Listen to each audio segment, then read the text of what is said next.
Sejarah hubungan Aceh dan Jawa. Bagian 1. Awal mula dan kerjasama. Hubungan antara Aceh dan Jawa sebenarnya sudah terjalin sejak lama. Pada tahun 1511, ketika Portugis menguasai Malaka, Kerajaan Demak di Jawa, dan Kesultanan Aceh bersatu padu. Mereka mengirimkan armada besar untuk mengusir penjajah tersebut. Meskipun pertempuran itu belum berhasil, ikatan persaudaraan mulai terbentuk. Banyak orang Jawa dari pasukan Demak yang kemudian menetap di Aceh dan mendirikan perkampungan yang hingga kini dikenal sebagai Gampong Jawa. Bagian 2. Masa konflik dan trauma. Namun, sejarah mencatat titik hitam yang menimbulkan luka mendalam. Peristiwa besar terjadi pada masa Perang Aceh yang berlangsung sangat panjang dari tahun 1873 sampai tahun 1904. Pada masa itu, pemerintah Hindia Belanda merekrut ribuan tentara dari Jawa untuk menjadi bagian dari pasukan KNI HAL. Pasukan inilah yang digunakan untuk menyerang, menaklukkan, dan menjajah tanah Aceh.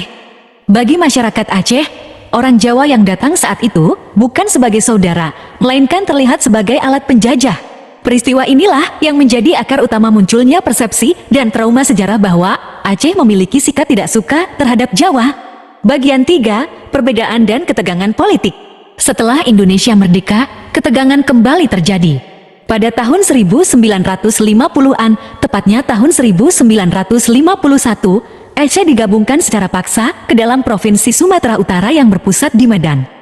Kebijakan ini dianggap merendahkan martabat Aceh sebagai sebuah kesultanan yang berdaulat, ditambah lagi dengan perbedaan cara pandang dalam menerapkan syariat agama dan sistem pemerintahan, membuat hubungan antara Aceh dengan pusat kekuasaan yang saat itu didominasi oleh elit politik dari Jawa menjadi semakin renggang dan penuh konflik hingga puluhan tahun lamanya. Bagian 4. Masa kini.